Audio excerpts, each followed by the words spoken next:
En nombre de la directora del consultorio jurídico, la doctora Águeda Torres, la coordinación administrativa, la doctora Yane Ospina, y los docentes del área de la práctica, Derecho Laboral y Seguridad Social del Departamento de Prácticas y Consultorio Guillermo Peña Sáter de la Facultad de Derecho y Ciencias Políticas de la Universidad de Antioquia, agradecemos este espacio académico que permite dar continuidad al documento de divulgación y de reflexión realizado por el área de Derecho Laboral y Seguridad Social del consultorio, reflexiones sobre la situación laboral de los colombianos a partir de la pandemia global COVID-coronavirus, primera parte, cual los invitamos a visitar en Facebook, a consultar. El día de hoy estaremos acompañándoles del consultorio jurídico las asesoras Ivana Michelle Gallego Muñoz, Diana Patricia Giraldo Botero y Natalia Eugenia Gómez Rúa, que es quien les habla. La profesora Ivana Michelle Gallego Muñoz es abogada, conciliadora en Derecho, especialista en Derecho Procesal y maestranda en Derecho Procesal Contemporáneo, docente universitaria y asesora del consultorio jurídico de la Universidad de Antioquia y docente de la Universidad Unisabaneta, abogada litigante y asesora empresarial.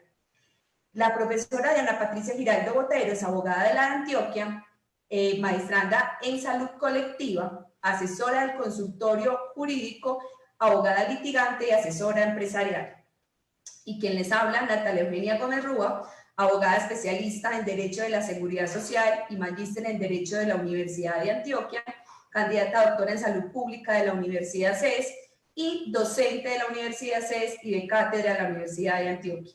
Nuevamente, bienvenidos a este tema que nos convoca hoy sobre empleo y salud laboral. Colocando un poco en contexto la discusión, lo que pretendemos hoy es traer unas discusiones centradas en las controversias que se han generado a partir del COVID-19 en materia de contratación y de salud de los trabajadores. En una primera etapa vamos a mirar cómo desde una perspectiva del empleador se generan las discusiones a partir de las diferentes directrices del ministerio y la normativa generada alrededor del COVID-19 en materia de empleo. Y luego, desde esos mismos ejes, vamos a mirarlo desde el trabajador. Finalmente, vamos a analizar un tema de salud laboral entendida como el bienestar de los trabajadores en los lugares de trabajo y aquello que se genera como discusión preliminar para el reingreso al trabajo o para los que desde el inicio han estado activos respecto al tema de las incapacidades laborales como tal. Para iniciar, damos la palabra a la profesora Ivana, quien nos contará un poco las controversias que se han dado a partir del empleador. Profesora Ivana, bienvenida. Buenas tardes para todos los presentes. Tal como me presentó la profe Natalia, esto es un espacio académico. Hoy les vengo a hablar sobre las contingencias, los mecanismos, lo que nos ha dicho el Ministerio del Trabajo en cuanto a los empleadores y cuál es la relación que puede surgir entre empleadores y trabajadores acorde a esta contingencia y teniendo el COVID-19 no solo como lo que está pasando hoy, sino cuáles serían los mecanismos alternativos que tenemos que tener para solucionar estos conflictos en el traspaso de esta contingencia.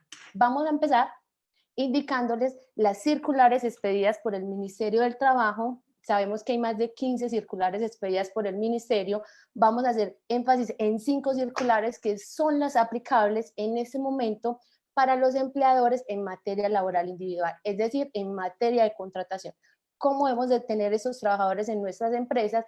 ¿Qué contratos podemos tener? ¿Y cuáles son las medidas de alivios que nos ha prometido, digamos, el gobierno nacional acorde a las circulares y directrices del Ministerio del Trabajo?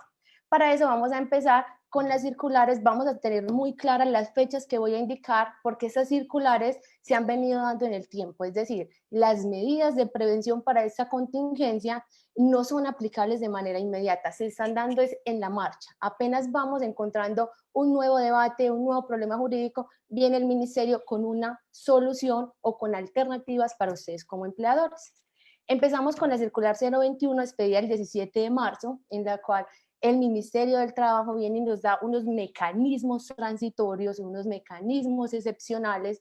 Vamos a tener en cuenta 3 requisitos en todos los mecanismos que son transitorios que son excepcionales y son ocasionales, es decir, no van a tener esa permanencia en el tiempo, no nos pueden perdurar en el tiempo, para que lo tengamos muy claro, señores empleadores y todo el público que nos está viendo el día de hoy.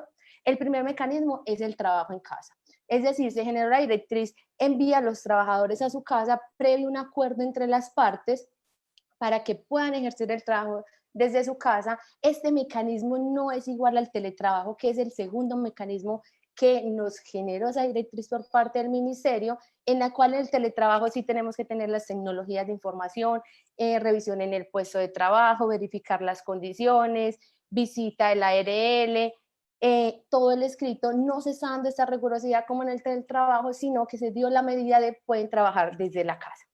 Después fue el teletrabajo el que acabé de explicar. Ya el teletrabajo sí tenía que tener esas condiciones, tiene que estar también regulado en el reglamento interno de trabajo, y este teletrabajo nos tiene que activar el sistema de gestión en nuestras empresas, señores empresarios.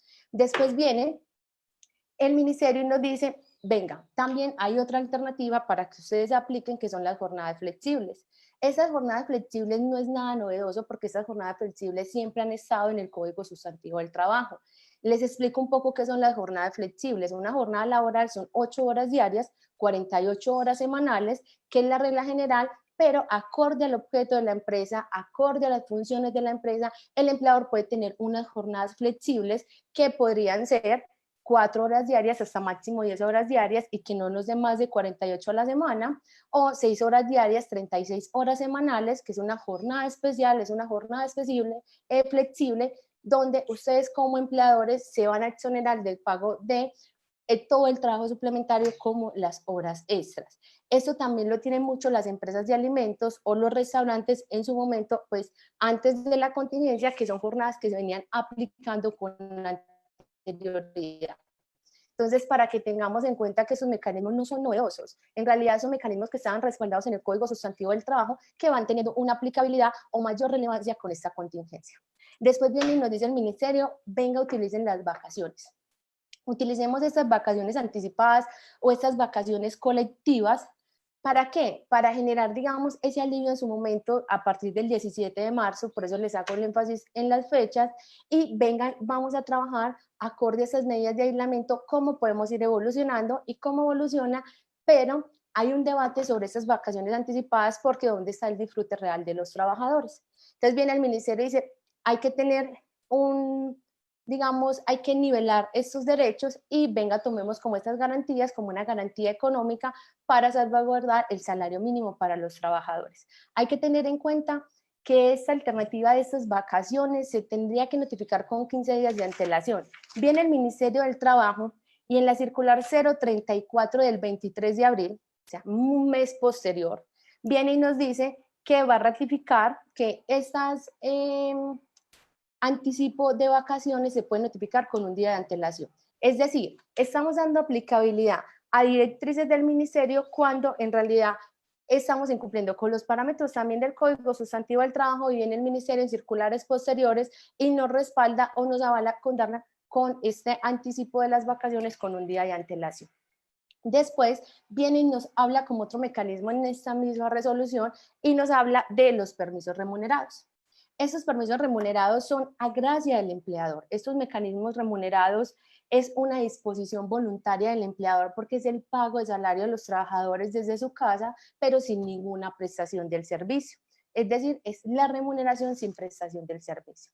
Después de esa circular y el debate que generó en su momento, y que todos los empleadores empezaron a adoptar estas vacaciones anticipadas, porque era el mecanismo, digamos, transitorio y de mejor aplicabilidad en su momento para las empresas, y también para salvaguardar el mínimo vital de sus trabajadores, viene el ministerio y nos expide la circular 022 del 19 de marzo. En esta circular viene y dice, no autorizo despidos colectivos de trabajadores, no he indicado que se den las suspensiones de contrato de trabajo, y nos indica algo muy específico sobre la fuerza mayor. Nos indica que esta fuerza mayor le corresponde a un juez de la República determinarla acorde a unas valoraciones de los hechos, y en esta circular hace mucho énfasis en la fiscalización laboral rigurosa. Acá me detengo un poco y vamos a hablar un poco de las causales de suspensión del contrato de trabajo, las cuales son taxativas, es decir, son escritas en una norma, están determinadas en una norma, no son de interpretación de las partes ni de los abogados, y ustedes pueden ir a leer el artículo 51 del Código Sustantivo del Trabajo y ahí vamos a mirar las causales de suspensión del contrato. ¿Cuáles serían las causales, digamos, aplicables? La suspensión de actividades hasta por 120 días, que es la numeral 3, en la numeral 4 que nos habla de la licencia o la solicitud de la licencia no remunerada, porque las licencias no remuneradas, señores empleadores, también son suspensiones del contrato. Hago mucho énfasis acá porque ahorita cuando hablemos del decreto, para poder aspirar a ese decreto de los beneficios para el apoyo en nómina, tenemos que tener muy claro que no podemos tener ningún contrato suspendido o aplicando cualquier suspensión del contrato. Y también nos habla del caso fortuito, la fuerza mayor, que es el numeral 1.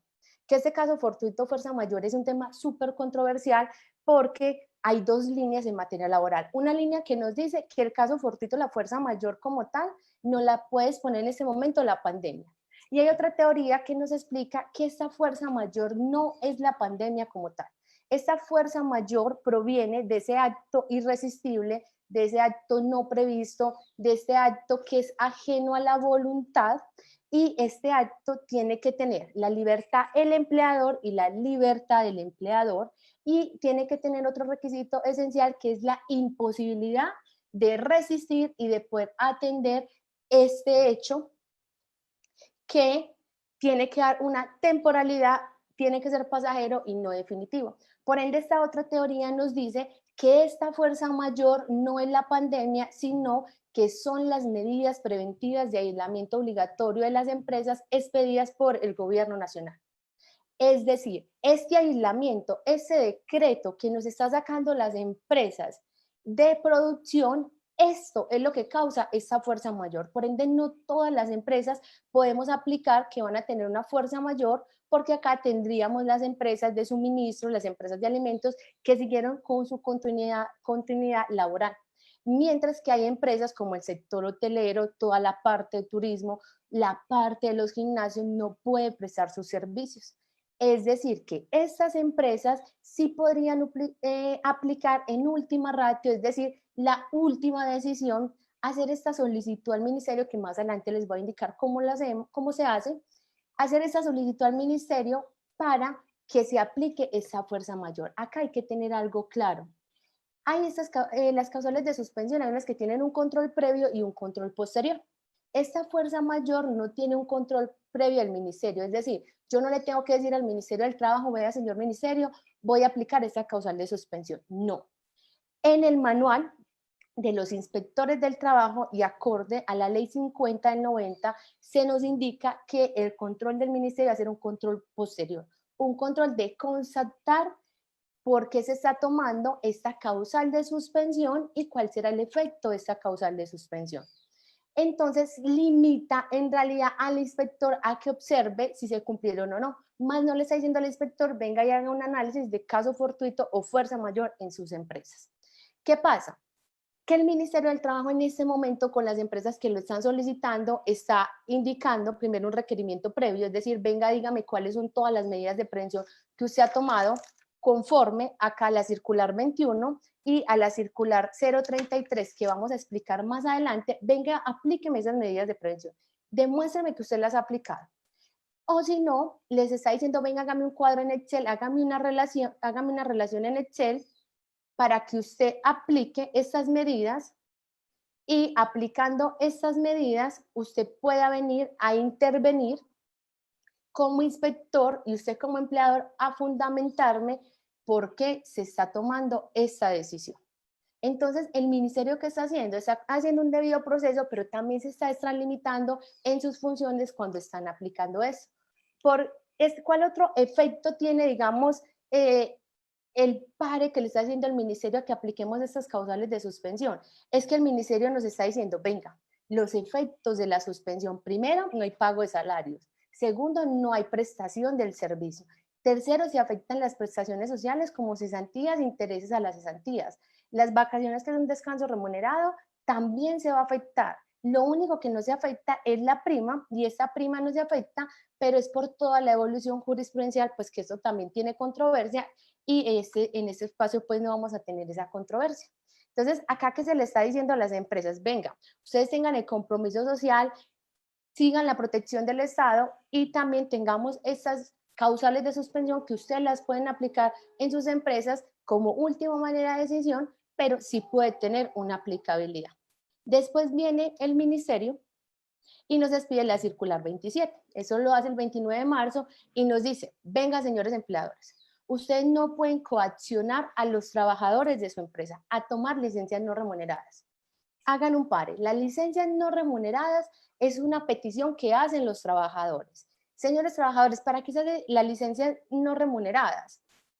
Cuando usted va de viaje, cuando usted tiene unas vacaciones, no le da con el tiempo de vacaciones, el viaje se demora más, cuando usted viene y le dice, vea empleador, por favor, venga, deme una licencia no remunerada por ese tiempo o quiero ir a hacer unos estudios, también se puede aplicar como estas causales de suspensión porque suspenden efectivamente el contrato y estas licencias no remuneradas vienen, nos dice el ministerio, venga, demos cumplimiento con el Código Sustantivo del Trabajo y recuerden, señores empleadores, que esta solicitud tiene que ser libre y voluntaria por parte de los trabajadores. Esto no puede ser impositivo. No podemos tomar en la premura por salir de esta contingencia e imponerles estas causales de suspensión a los trabajadores. Después de esta circular, viene un mes después, casualmente el 17 de abril, mire que ahorita les hablaba de la circular 21, que fue el 17 de marzo, viene el 17 de abril y nos dice el ministerio, tomamos otros mecanismos. Son mecanismos adicionales. Primer mecanismo, licencia remunerada compensable. Acá vamos a tener en cuenta que hay unas licencias remuneradas o unas licencias que son obligatorias. ¿Cuáles serían esas licencias obligatorias? La licencia de maternidad, la licencia de paternidad, la licencia de luto y la grave calamidad. Esas son licencias que no son disponibles por las partes. Pero viene y nos dice que hay una licencia que puede ser compensable. Es decir, después usted va a elaborar jornadas adicionales para compensar el tiempo de esta licencia.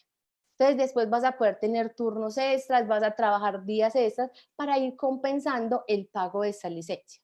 Que digamos que es un mecanismo, pero no todos los empleadores en este momento tienen la capacidad económica para tener a los trabajadores con el mismo salario y con esta licencia remunerada compensable. Viene esta misma circular y nos trae otro mecanismo, que es la modificación de la jornada laboral y la concertación del salario. Aquí nos abre una puerta y acá aprovecho y les voy a generar una propuesta también de debate y sé que va a ser muy controversial con los abogados y más en materia laboral porque el ministerio nos abre una puerta y nos dice, venga, siempre vamos a tener los tres elementos esenciales, ocasional, transitorio y excepcional. Y con esos tres elementos podemos hacer una modificación acorde al artículo 50 del Código Sustantivo del Trabajo que nos dice, puede hacer una revisión del salario y esta modificación va a ser en el salario, en la jornada laboral y en las funciones. Es decir, sí puede hacer esa modificación con unas garantías. Y en esta circular nos dice que con unas garantías del salario mínimo mensual legal vigente. Pero si nos vamos a revisar el artículo 50 del Código Sustantivo del Trabajo, nos va a decir que primero es por un elemento esencial que es imprevisible y sabemos que el aislamiento preventivo es imprevisible. Nosotros no sabemos si el gobierno nacional va a reanudar las labores mañana, pasado mañana, después del 25, si va a aplicar para todas las empresas. Por ende, existe que sea imprevisible este elemento que les está diciendo que no lo genera la pandemia, esta fuerza mayor, sino que lo genera son las directrices nacionales y podemos verificar o podemos de manera consensual, otro elemento esencial, la consensualidad para aplicar esta revisión de contratos. Es decir, siéntense en una mesa de negociación con sus trabajadores. Vengan, señores empleadores, y acá les abro esta puerta, es una posibilidad de entrar a negociar. Venga y utilicemos mecanismos alternativos de resolución de conflictos. Vengan abogados en materia laboral, utilicemos estos mecanismos alternativos de resolución de conflictos y busquemos esa equidad y esa igualdad. Venga y ratifiquemos la solidaridad entre empleadores y trabajadores. Acá vamos a tener que analizar que nada va a ser impositivo. Y más con esa puerta que nos abrió en la misma circular. Venga, podemos revisar los salarios, podemos revisar las jornadas laborales, se podrían revisar los periodos, se podrían revisar otros pagos adicionales, se podría revisar hasta la modalidad de contrato. siempre y cuando estén esos tres elementos, ¿cuáles? Ocasional, transitorio y excepcional. Es decir, solo va a persistir este otro sí o esta negociación mientras cuando subsista la contingencia y una economía en la empresa. Ustedes tienen que aprender a negociar con sus trabajadores. Los mecanismos alternativos son vinculantes en este momento en materia laboral. Siempre los hemos, digamos, dejado para el ministerio en una acta procesal cuando estamos en un proceso judicial, pero es momento de aplicar esos mecanismos. Es momento donde venga ese consenso entre empleador y trabajador y ambos tengamos esa solidaridad, porque si queremos una justicia social, si queremos conservar ese salario mínimo integral, si queremos conservar estas relaciones laborales, si queremos conservar adicional esta función social de las empresas, pues también tenemos que sentarnos a negociar con los trabajadores. Esto no es una decisión impositiva, señores empleadores. Acá hago un llamado como propuesta también de utilizar mecanismos alternativos para venir y de manera consensual hacer unas modificaciones a los contratos mientras subsistan las contingencias. No son modificaciones a futuro. No es que tengamos a los mismos trabajadores ejerciendo las mismas funciones con el mismo número de ventas, con las mismas cargas y bajándole un salario mínimo. También tenemos que tener esa equidad. No podemos ser igualitario con todos los trabajadores. Acá también hay que hacer un rastreo y es un llamado también a utilizar estos mecanismos. Y también en esa misma circular nos habla el ministerio de una suspensión de beneficios o todos los beneficios extralegales, es decir, que no son constitutivos de salarios, que se dan es por la mera liberalidad del empleador. Estos beneficios y estas primas ocasionales, estos incentivos, estas primas extralegales de Navidad que no son factores salariales o no son constitutivas de salario, viene el ministerio y diga, también podemos hacer una negociación. No se tiene que dar de manera integral, mientras sea que ocasional, transitoria y excepcional, mediante primen estas tres reglas esenciales en materia de negociación.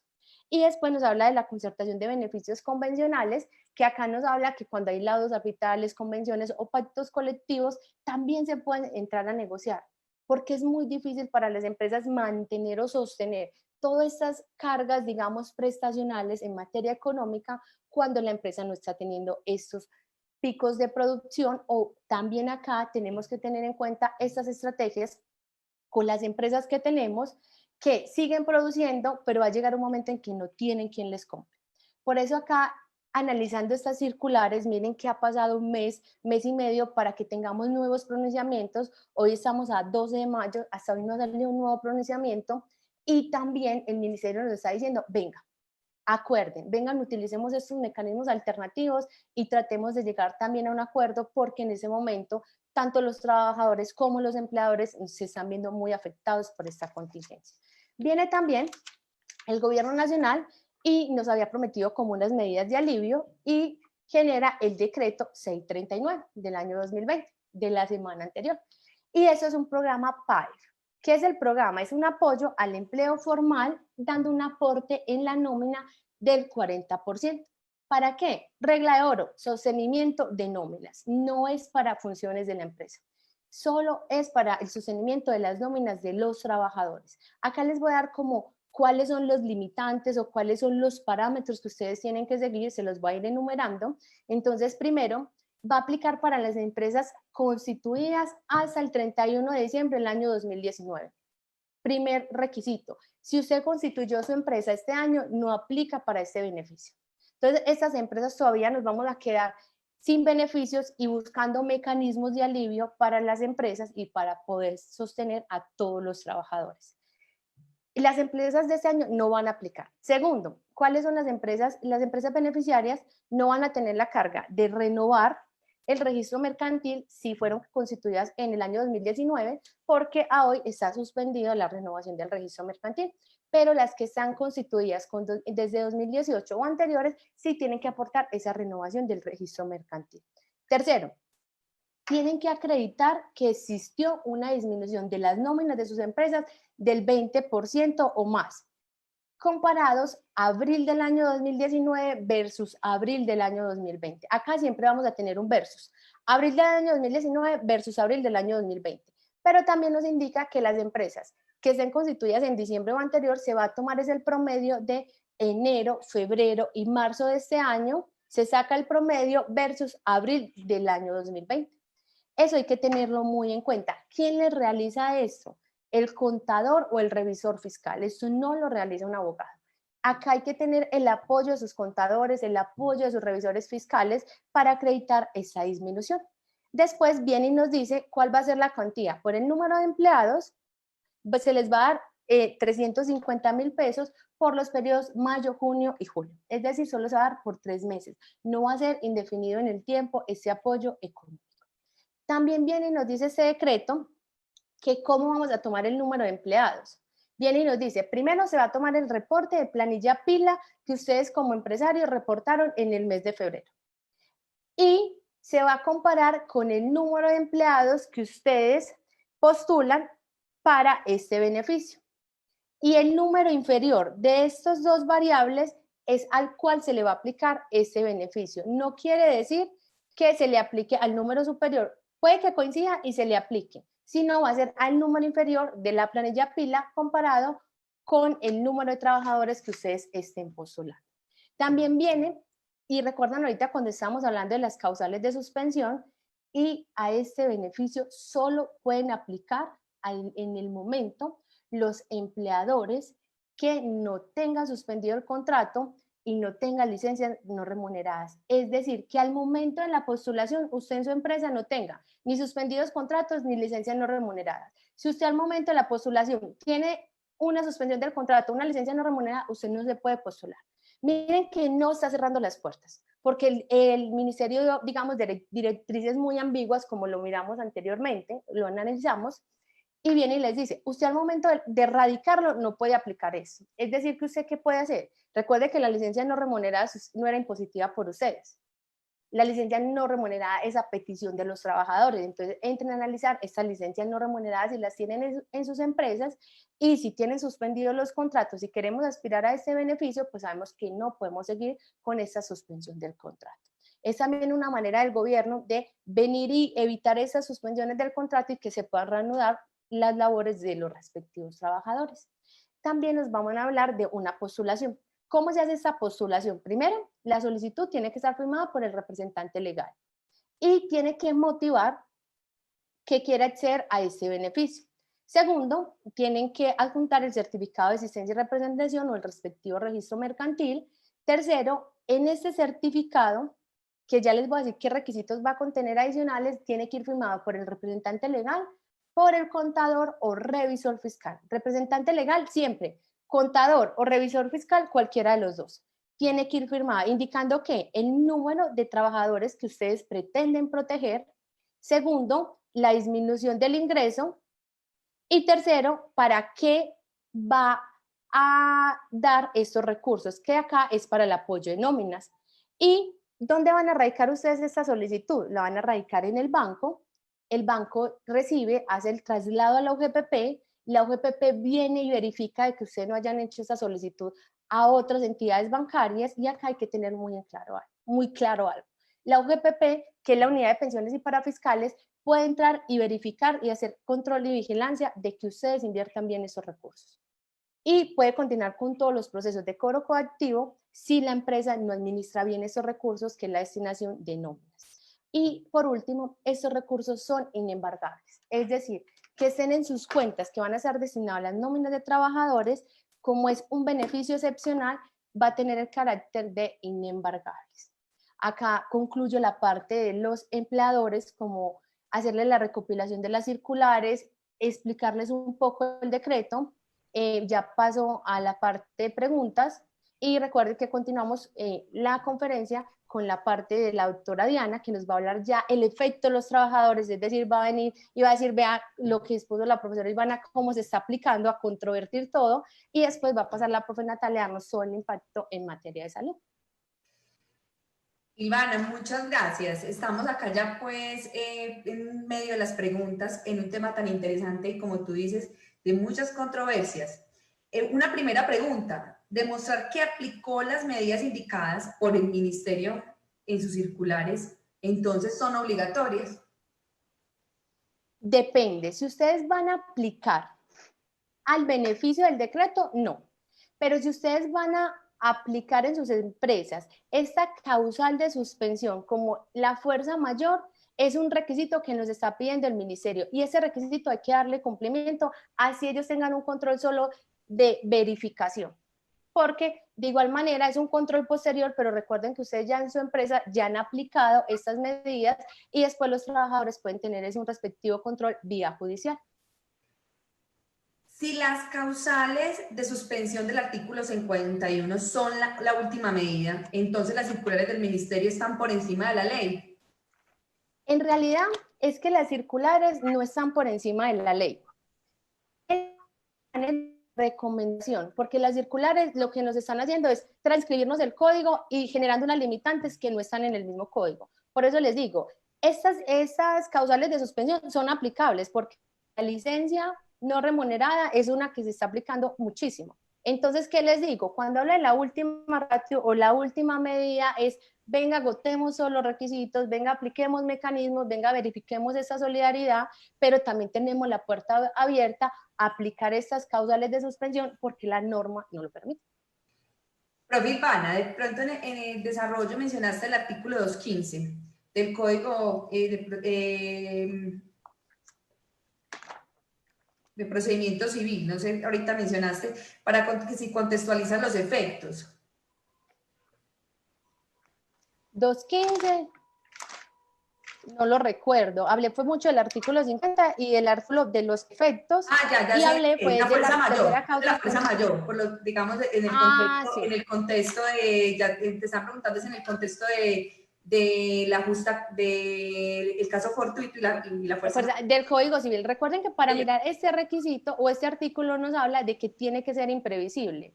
Y esta imprevisibilidad es que es irresistible, es que es no previsto y es que es ajeno a su voluntad. Recuerden que en materia laboral no tenemos estas causales de manera taxativa y nosotros nos regimos o nos remitimos por analogía o por el principio de reenvío al Código Civil o al Código General del Proceso, que es nuestro fundamento legal. Pero te estoy preguntando de la Constitución, del 215 de la Constitución, ahorita miramos de qué se trata, pero también creo que hay una pregunta de fuerza mayor. Entonces, si tú nos puedes, por favor, contextualizar con la fuerza mayor y ahorita conversamos de la función social.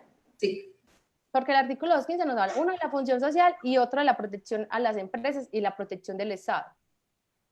Que eso también hablé ahorita. Entonces, respondo al caso fortuito. ¿Qué me preguntabas de la fuerza mayor? De la fuerza mayor y el caso fortuito, que si profundizabas un poco más ese contexto. A ver, ¿qué les hablo de este contexto de la fuerza mayor y el caso fortuito? Viene, y acá nos vamos a regir, como le explicaba anteriormente, nosotros no tenemos una norma expresa, entonces nos regimos por el principio de reenvío o el principio de analogía al Código General del Proceso o al Código Civil, que es nuestra sustancia en los vacíos normativos, en el Código Sustantivo del Trabajo y en el Código Procesal del Trabajo. De este artículo nos dice, primero, tiene que ser irresistible, segundo, tiene que ser no previsto y tercero, tiene que ser ajeno a la voluntad. ¿Ajeno a la voluntad de quién? Del empleador. Y este ajeno a la voluntad del empleador nos puede permitir a nosotros generar esta imposibilidad de atender o de resistir por el empleador esta contingencia. Y recuerden que acá no vamos a mirar la contingencia como la pandemia como tal, sino como las medidas de aislamiento preventivo que ha emitido el gobierno nacional con las empresas. Por ende, acá están las dos variables. Acá hay una variable que dice que se aplica solo por la pandemia y hay otra variable que se las estoy mostrando que no se aplica solo por la pandemia porque es el efecto y el imprevisto que tenga la empresa para poder seguir con su función. Eso es como la diferencia en el caso fortuito y por eso se puede indicar mediante esta teoría que sí se podría aplicar el numeral 1 de las causales de suspensión. Profe, ya podemos leer el artículo 215. Y es que el 215 de la Constitución, por lo que lo quieren hilar con la fuerza mayor, es el tema por ser un derecho social, el derecho al trabajo. Entonces, ¿cuál es su postura frente a esa visión desde el derecho civil, que es la fuente, pero también considerar lo que nos dice el 215 sobre esos derechos sociales en un estado de emergencia? Claro, ¿qué pasa? Recuerde que acá estaba hablando de la función social. Recuerden que hice mucho énfasis sobre la función social del empleador y también hay que hacer mucho énfasis con el artículo 1, 18 y 480 del Código Sustantivo del Trabajo, que nos hablan también de esa función social, pero de esa justicia y coordinación económica, tanto entre trabajadores como empleadores. Entonces, claro, tenemos dos derechos con unas ponderaciones. Por eso acá, más que mi postura de decir si podemos aplicar caso fortuito o no de fuerza mayor, lo que estoy llamando es a utilizar los mecanismos alternativos para resolver estos conflictos, porque es un tema muy controversial y recuerden que acá no podemos buscar una igualdad. Ahora Acá con la tenemos que profe buscar Diana, es un yo creo que equilibrio. retomamos ese concepto. Exacto, entonces acá vamos a buscar es un equilibrio a manera de propuesta con esos mecanismos, porque claro, está la función social y el derecho del trabajo como un derecho fundamental, pero también tenemos que mirar la justicia económica, la coordinación económica y la justicia social de las empresas. Es decir, buscar ese equilibrio y por eso decía anteriormente, estas causales de suspensión o esta fuerza mayor o caso fortuito, aplicando una teoría civilista, tiene que ser la última ratio, es decir, la última medida de decisión y venga, utilicemos mecanismos alternativos de resolución de conflictos. Venga, lleguemos a esos Muy clara acuerdos. tu postura, profe. Hay una pregunta muy interesante. ¿Y los auxilios no constitutivos pactados dentro del contrato se pueden suspender mediante acuerdo? Claro, recuerden que cuando hablamos de la circular 033, cuando hablamos de auxilios, hablamos de beneficios extralegales. Una cosa son los beneficios extralegales y otra cosa es, digamos, el auxilio de transporte, que es totalmente diferente. Pero la circular, acorde a la circular 033, viene y nos dice el ministerio, sí lo pueden hacer, pero consensuado, no puede ser impositivo. No puede ser que el empleador venga y les genere a ustedes un memorando, una circular diciendo, se cancela. Previo acuerdo entre las partes sí se puede hacer, pero no de manera indefinida. Eso puede ser solo ocasional, transitorio y excepcional. Estos tres elementos siempre hay que tenerlos muy claros. Ocasional, transitorio y excepcional. Si aplican esos tres elementos consensualmente, sí se podrían, digamos, suspender por el tiempo del COVID o ya el acuerdo de las partes. Gracias, profe. Esta otra pregunta también muy interesante. ¿La empresa puede convenir que el pago de nómina durante este tiempo fue un préstamo realizado por el empleador? O sea, es como el supuesto de la persona que está en casa, no puede estar dentro de las opciones de trabajo en casa, simplemente se optó por la última, que es el pago voluntario del empleador. Entonces se puede tomar como que fue un préstamo. En realidad no, porque pues a mí no me pueden decir que me están prestando el salario, ¿no? Digamos que eso ya sí es una medida muy, digamos, difícil de tener un sustento normativo, no. El salario es acorde pues a la prestación del servicio. ¿Qué podrían aplicar ahí? Pues la licencia remunerada compensable. Venga, le pago desde ese momento y después usted me lo va a compensar en tiempo en la empresa en otras jornadas. Podríamos utilizar esta medida de licencia no remunerada compensable y no hacer un pago, digamos, de nómina por estar en la casa del trabajador. Profe, viene una pregunta súper interesante ya que hemos conocido algunos pronunciamientos del ministerio.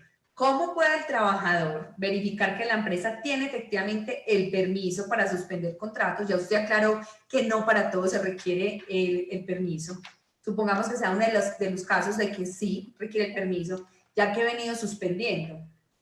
Miren, recuerde que acá el caso fortuito, la fuerza mayor, así tenga un control posterior del ministerio, esta medida se le tiene que notificar a los trabajadores. Entonces, si la empresa está iniciando ese proceso, recuerden, señores trabajadores, que es una pregunta más de los trabajadores, que ustedes se les tiene que notificar si la empresa inició el respectivo proceso para suspender el contrato por la fuerza mayor o el caso fortuito. A ustedes se les da traslado, a ustedes se les notifica de estas medidas y los trabajadores pueden hacer una posición porque pueden decir, no, acá no hay un caso fortuito, que eso ya es un trámite, digamos, administrativo y de pronto ahorita con la profe Diana, que es más ya cuáles son las medidas del trabajador, cómo pueden hacer o cómo pueden contrarrestar esas causales de suspensión, para no invadir tanto el tema de la profe Diana, que lo va a explicar ahorita desde el rol de los Hay otra trabajadores. pregunta también ahorita que la retomamos con la profe Diana. Ahora vamos a dar lugar a la profe Diana. Profe Diana, bienvenida. Damos inicio en un promedio de 20, máximo 25 minutos a tu exposición sobre este tema, ya desde una postura del trabajador y que acá empezamos a hablar realmente de las controversias que se suscitan en materia de empleo y de salud laboral. Bueno, muchas gracias, profe. Le doy las gracias a los asistentes que nos están viendo en este momento por Facebook. Y bueno, yo voy a hablar de las medidas que han tenido esas, por ejemplo, esas circulares que han aplicado o han acatado los empleadores para mantener el empleo de los trabajadores o para suspender el contrato laboral o para llegar a terminar el contrato laboral. Eso tiene unos efectos muy gravosos sobre la población trabajadora. Es importante conocer que para el trabajador su trabajo es la principal fuente de ingresos para su propia subsistencia y para la de sus familias. En ese orden de ideas, en Colombia somos aproximadamente 49 millones de personas. De esos 22 millones aproximadamente se encuentran como población ocupada, y de este número, en las 23 principales ciudades y sus áreas metropolitanas, aproximadamente 12 millones se encuentran como población ocupada. Pero entonces hay que diferenciar quiénes se encuentran en el sector informal y quiénes se encuentran en el sector informal de la economía. Entonces, de esos 12 millones, solo 6.2 millones de personas están formalizadas y 5.7 millones de personas se encuentran en el sector informal de la economía. Esto para dar una idea de por qué es tan gravoso para un trabajador quedarse sin su fuente de ingresos. Entonces, la tasa de desempleo en Colombia a febrero del 2020 se encontraba en 12.2%. Eso viene siendo como 3 millones y piquito de personas que se encuentran sin trabajo, que se encuentran desempleadas. Pero para marzo de 2020, esa tasa de 12.2 aumenta al 12.6%. ¿Eso qué quiere decir? Que es tremendo esas medidas decretadas por el gobierno del aislamiento preventivo obligatorio. Fue tremendo para toda la población en todo el territorio colombiano porque se cobró unas víctimas. Y en el mercado laboral es notorio. En un solo mes, es decir, para marzo, subieron esas cifras a 290.000 personas más que se encontraban desempleadas. Y eso que esos son datos para marzo. Aún no tenemos las cifras para abril, pero para abril y mayo posiblemente las cifras van a seguir aumentando y van a ser más sentidas. Es decir, que muchos de esas personas que se encontraban en un empleo formal van a perder su trabajo y van a ir a alimentar las tasas de desempleo. Y los que se encontraban posiblemente en la informalidad, todos esos trabajadores independientes, por ejemplo, que están en el sector informal, ellos fácilmente podrían quedar sin su fuente de ingresos y ellos irían a alimentar esa tasa de desempleo. ¿Y qué es lo que significa que en Colombia en este momento tengamos cifras de desempleo tan altas, nunca antes vistas? Por ejemplo, la última del 12.6% de marzo en 10 años es la más alta que ha llegado a tener el país, y eso denota unas consecuencias gravísimas, no solamente para el mercado laboral, sino para todo lo social que tiene el país. Entonces es el aumento de la pobreza, el aumento de la desigualdad, el aumento de la inequidad. En las cifras de desempleo, por ejemplo, las mujeres son las que ponen mayoritariamente esas cifras de desempleo. Tenemos que hay una alta exclusión social, una pérdida de la libertad, ya las personas, por ejemplo, no pueden desarrollar su proyecto de vida, hay unos problemas en la salud de las personas, se aumentan las cifras de morbimortalidad. Aparte de eso, hay problemas porque se rompen las relaciones sociales, se rompen las relaciones familiares. Entonces, no es tan sencillo decir, es que yo tengo 3,5 millones de personas aproximadamente desempleadas y ya. Eso tiene un trasfondo que no es solamente como algunos economistas podrían decir, que es un exceso de oferta. No, tiene un trasfondo que es social, que en este momento de crisis, de coyuntura, impacta negativamente a los trabajadores y a sus familias enormemente, porque las medidas que se han tomado por algunos empleadores, por ejemplo, cuando se avecina la medida del aislamiento preventivo obligatorio, entonces empiezan a terminar contratos laborales de forma indiscriminada. Las primeras víctimas fueron los trabajadores que se encontraban en periodo de prueba. Por ejemplo, los trabajadores que se encontraban mediante un contrato por obra labor, o los trabajadores que se encontraban por medio de empresas temporales en misión en otras empresas. Esas fueron las primeras víctimas que se cobró esta emergencia sanitaria, económica y ecológica decretada en el país. Entonces, cuando el Ministerio del Trabajo, el 17 de marzo específicamente, que ya la profesora Ivana nos enunciaba unas circulares, entonces llega y le recuerda a los empleadores y le dice, vea, señor empleador, recuerde que antes de usted tomar estas medidas extremas, como es la suspensión del contrato laboral por los efectos gravosos que trae una suspensión para el trabajador y sus familias, o esta medida extrema de la terminación del contrato laboral, recuerde que el ordenamiento jurídico, específicamente el Código Sustantivo del Trabajo, tiene unos lineamientos, tiene otras alternativas que usted posiblemente, si la revisa, podría aplicar.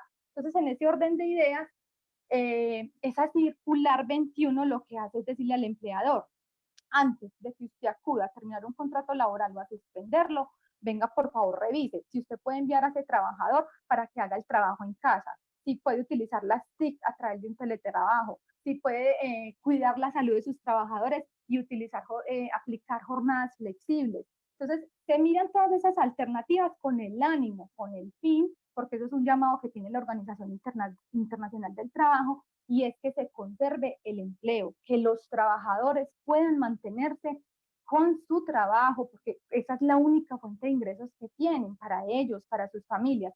Entonces, para que ellos mantengan su empleo y en ese orden de ideas mantengan un nivel de ingresos que en este momento de crisis les permita por lo menos subsistir. Estamos en un momento coyuntural, excepcional.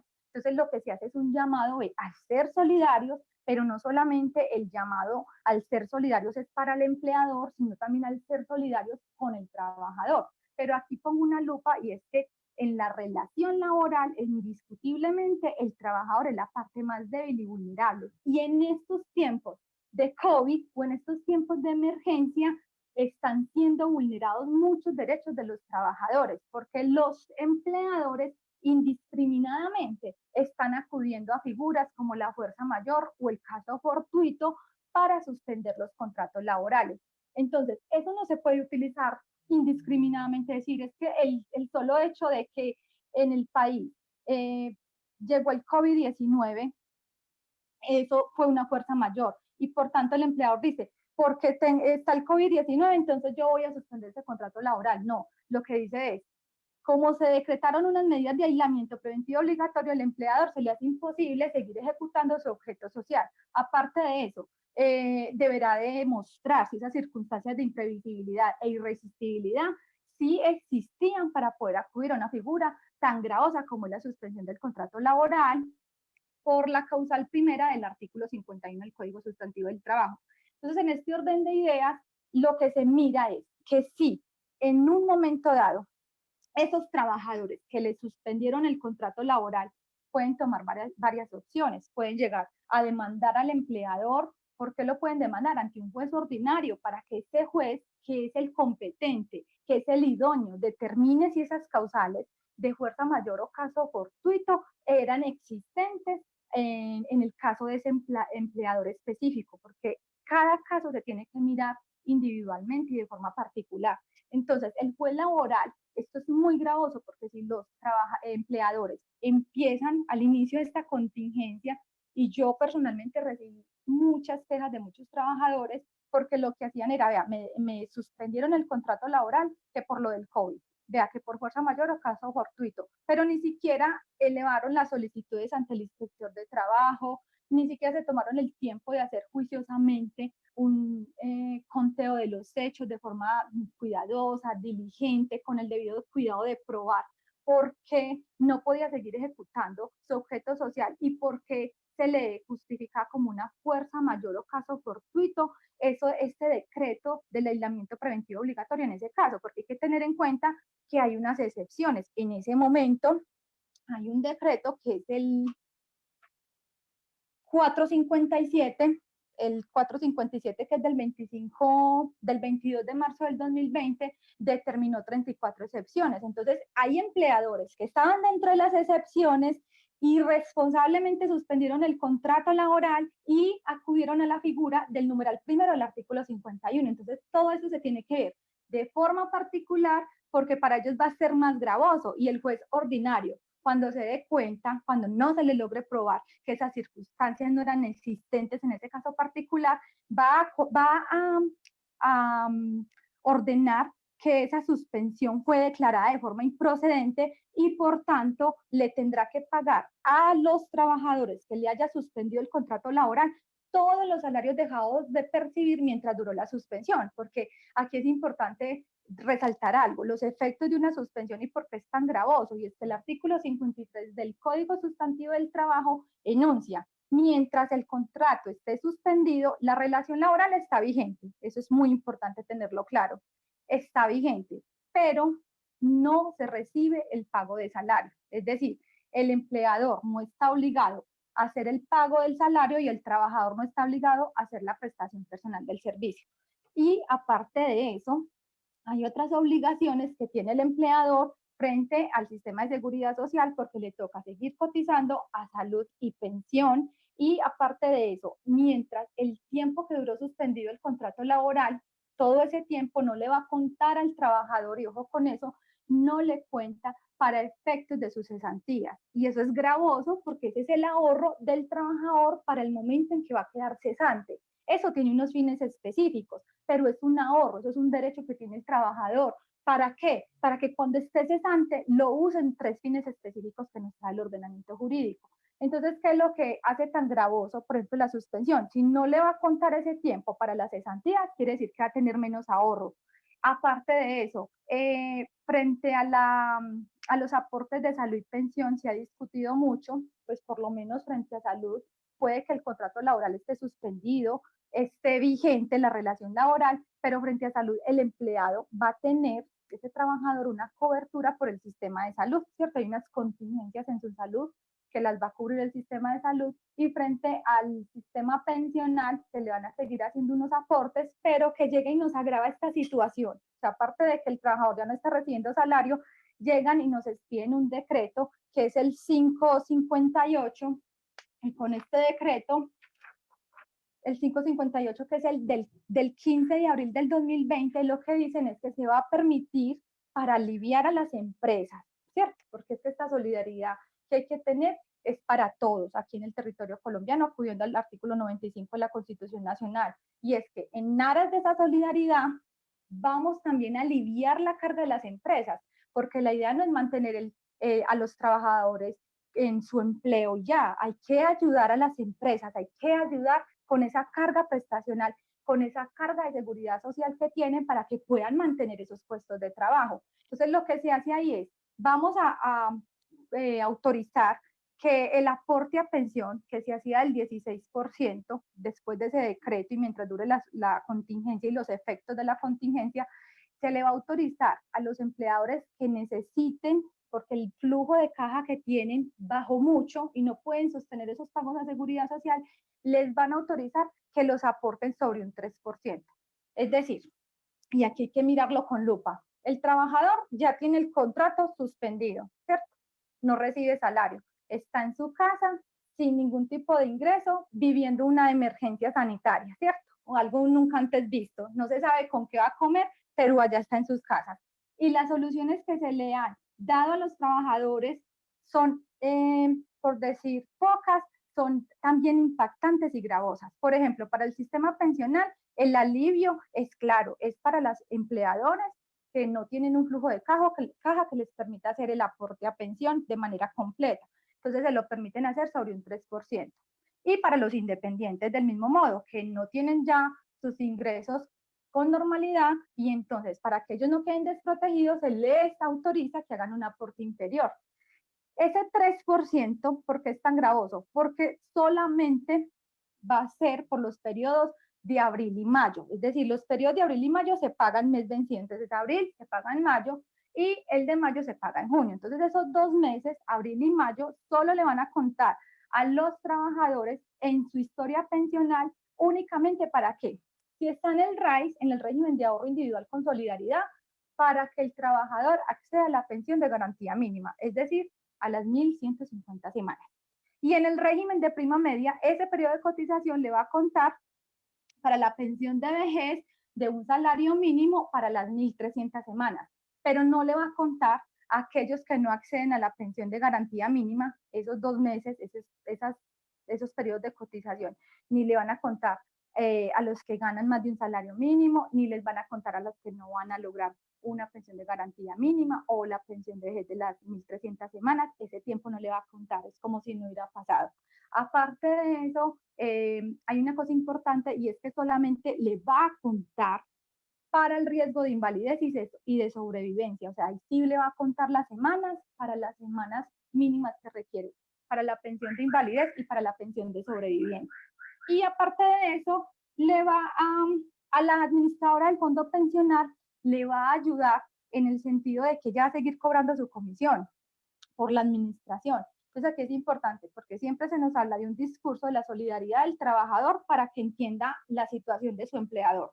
La solidaridad de los empleadores con sus trabajadores, pero la solidaridad del Estado, del gobierno, de las administradoras de los fondos de pensiones en ese decreto, en el 558, quedan entredichos porque aquí claramente el que fue más perjudicado, por ejemplo, con un alivio de disminuir el aporte del 16% al 3%, fue el trabajador, a pesar de que se alivia en algunos casos a las empresas que no tienen un flujo de caja que les permita hacer ese aporte completo y a los independientes que tampoco tienen ese flujo de caja.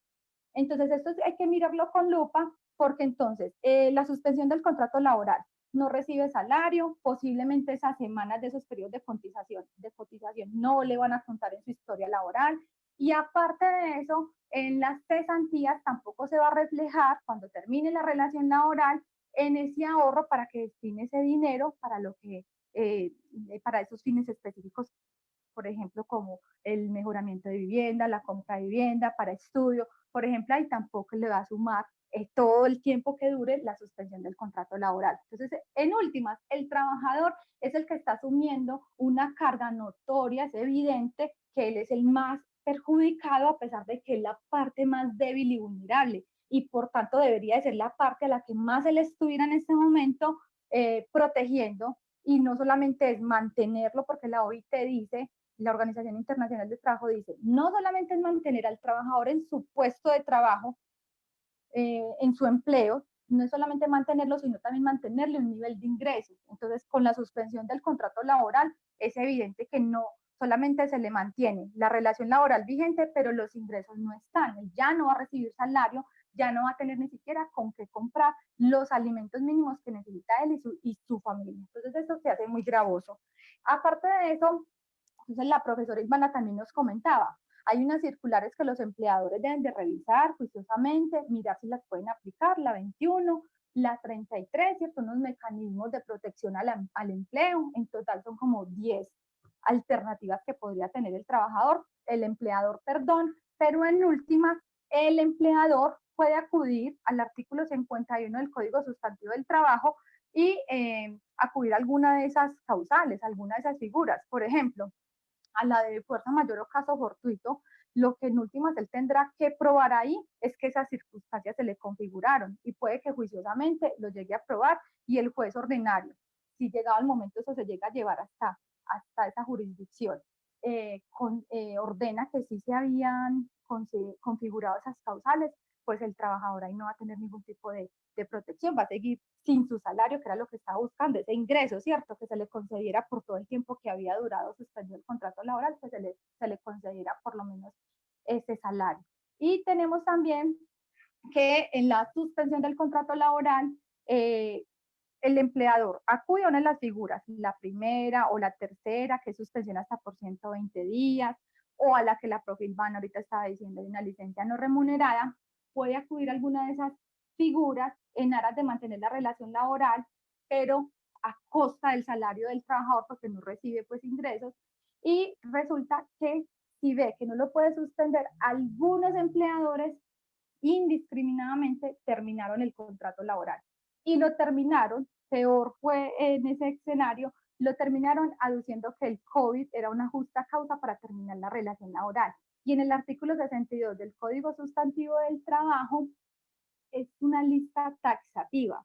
Y en esa lista, por ningún lado, el COVID-19 es una justa causa para terminar una relación laboral. Entonces son terminaciones laborales ilegales que han hecho muchos empleadores que han dejado a su fuerza laboral, a sus trabajadores en la calle, sin ni siquiera tener una indemnización, porque entonces alegaron que era bajo una justa causa, la fuerza mayor entonces sin indemnización, y los han dejado en la calle desprotegidos totalmente cuando los lineamientos, las directrices que se han dado han sido orientadas a protejamos a esa parte débil y vulnerable, aplique ese montón de alternativas. Llegado el caso, pues suspenda el contrato laboral si usted no puede aplicar ninguna de esas.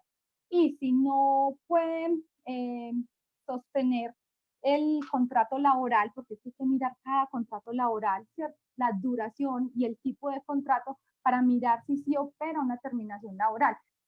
Lo que quiero decir es que el empleador tampoco está obligado a casarse con un trabajador, pues no quiero que se considere de esa manera.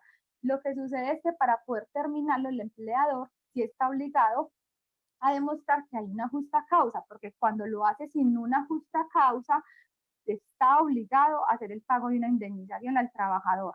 Entonces, en este momento, esos trabajadores, si no, me están escuchando, a los que le terminaron el contrato laboral sin una justa causa, no los indemnizaron, están habilitados para ir a la justicia ordinaria luego, cuando se habiliten todos los términos judiciales, a demandar a todos esos empleadores que hicieron esa terminación del contrato laboral de forma ilegal, porque el artículo 62 del Código Sustantivo del Trabajo es claro, es una lista taxativa y por ningún lado está esa causal como justa causa. Ahora, si el contrato laboral, el empleador lo termina y lo termina sin una justa causa, deberá indemnizar y deberá indemnizar de acuerdo al tipo de contrato. Si el trabajador se encontraba en un contrato indefinido, está establecida la indemnización. Si se encontraba en un contrato que estaba estipulado a término fijo, ahí hay una indemnización que está, digamos, orientada. Entonces, en ese sentido, es importante, si ese trabajador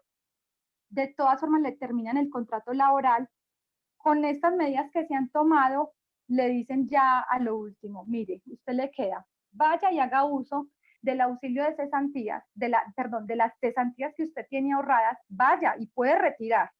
Y también puede ser con la relación laboral vigente, porque el decreto 488 de 2020 lo consagró así, dijo, se pueden hacer un retiro parcial de las cesantías, y eso es súper gravoso, porque las cesantías, lo dije ahorita, fueron creadas para otro fin, o sea, desnaturaliza la figura de las cesantías y traslada el riesgo al trabajador. Volvemos al trabajador, vuelve la parte más débil y vulnerable a cargar con todos los efectos que ha traído toda esta emergencia sanitaria, económica y ecológica, y lo carga el trabajador directamente porque le dicen, vea, si usted mientras tuvo suspendido el contrato laboral, se quedó sin ingresos, tranquilo, ahí están las cesantías, está habilitado para que haga un retiro parcial. Perdón, ¿por qué hacen eso de esa forma? Si las cesantías no fueron creadas para eso, tienen unos fines específicos para los que esos ahorros pueden ser destinados. ¿Por qué el trabajador a costa de sus ahorros tiene que cargar con ese riesgo? Ese riesgo, ¿por qué se lo trasladó el empleador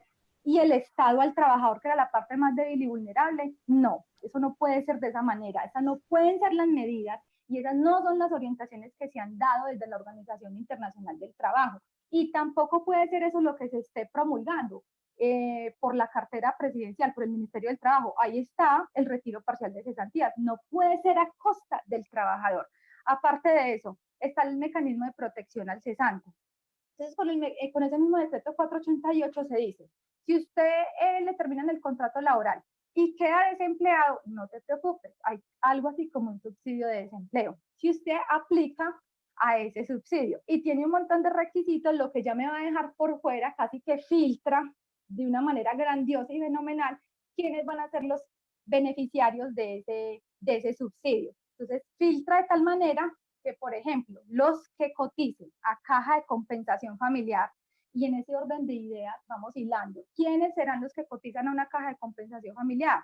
Los que están en el sector formal. También podría ser un independiente en el sector informal de la economía, pero son muy poquitos. Y los que están en el sector formal, no todos cotizan a todos los subsistemas del sistema de seguridad social integral. Entonces, los que coticen a la caja de compensación familiar, y dependiendo del tiempo que lleven de cotización, podrán ser beneficiarios del mecanismo de protección al cesante. Entonces, aquí es importante porque si es dependiente, le van a pedir que por lo menos tenga un año de cotización a la caja continuo, porque si tiene cotizaciones discontinuas, le van a pedir por lo menos 2 años, un tiempo de 2 años de cotización discontinua. Y si es independiente, le van a decir que en los últimos 3 años tuvo que haber realizado cotizaciones de forma discontinua o continua. Entonces es muy importante porque filtra, y esas salidas que da siempre son a cargo, o sea, siempre están sobre los hombros de los trabajadores, son ellos mediante sus ahorros los que tienen que enfrentar los efectos de esta crisis,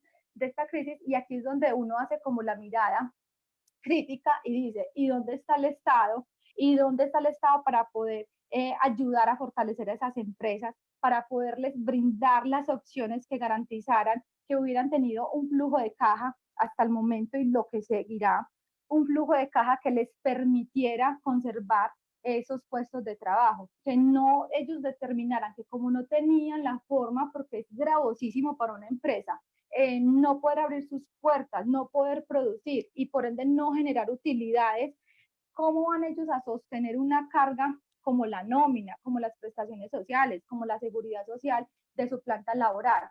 Y resulta que no se le dan alternativas tampoco, porque se le dice, se le van a dar créditos flexibles, bajas tasas de interés, pero para quién realmente podrá acceder. O sea, hay que hablar, yo creo que en términos de acceso.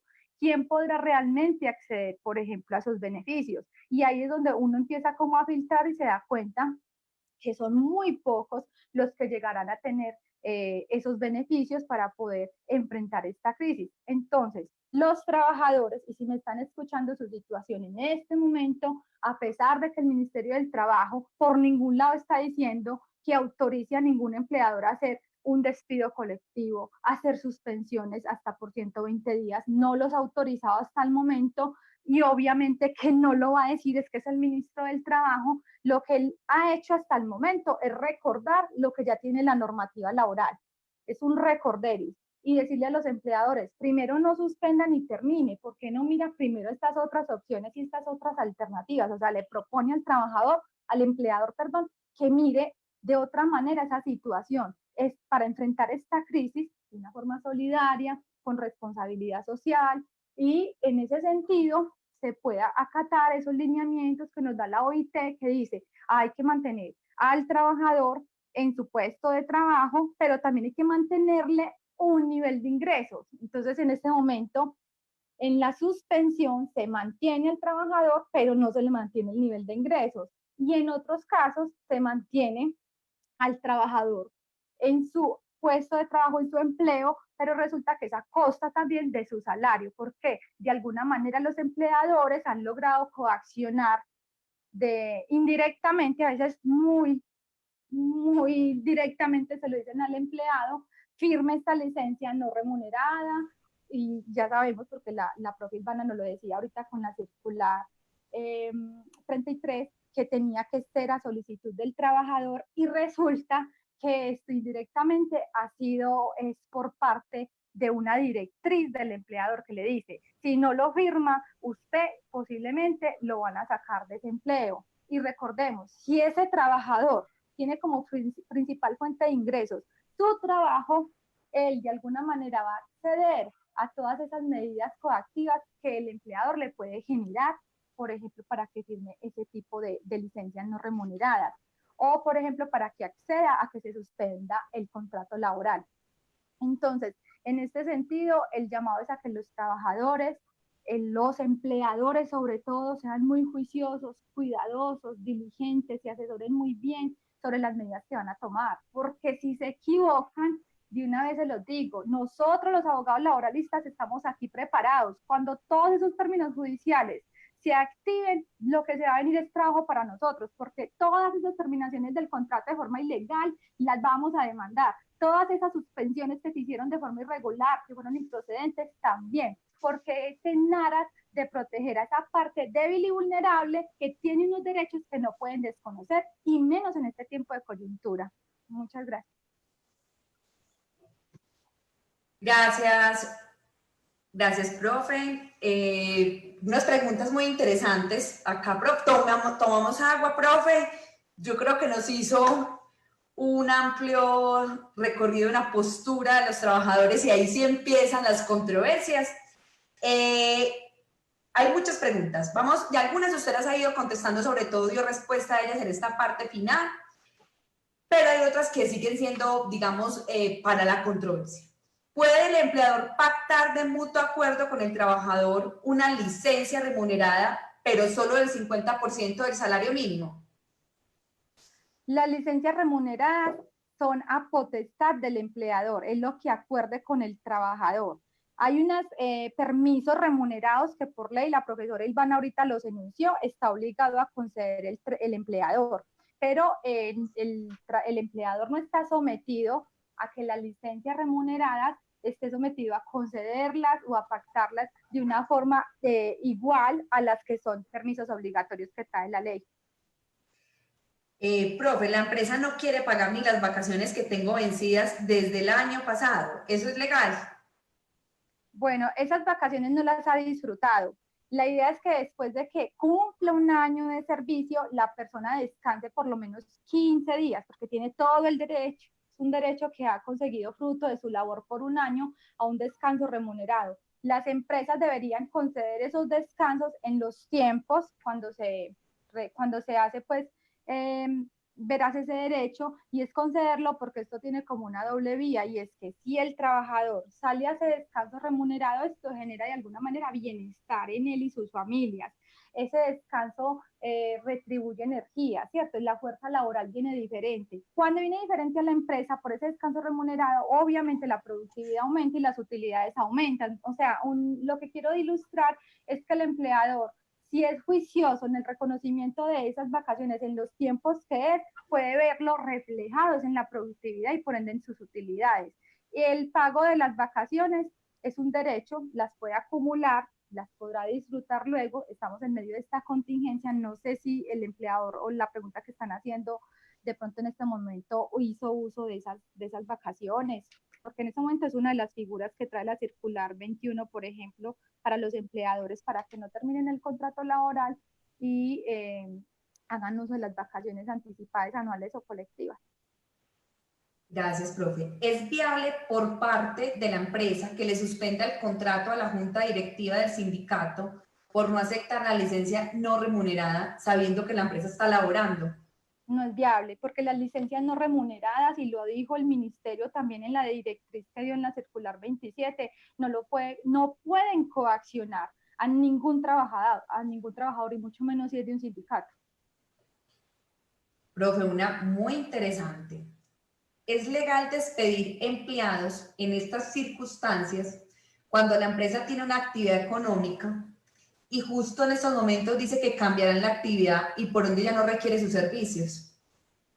Bueno, hay que mirar varias cosas en esa pregunta, y es el tipo de contrato, mirar si lo indemnizaron, porque hay que partir de algo. A pesar de que estemos en esta situación no genera que haya una estabilidad laboral por sí sola. Es decir, esta declaratoria del aislamiento preventivo obligatorio no genera que los empleadores tengan que tener de manera, con esta figura de la estabilidad laboral reforzada a sus trabajadores.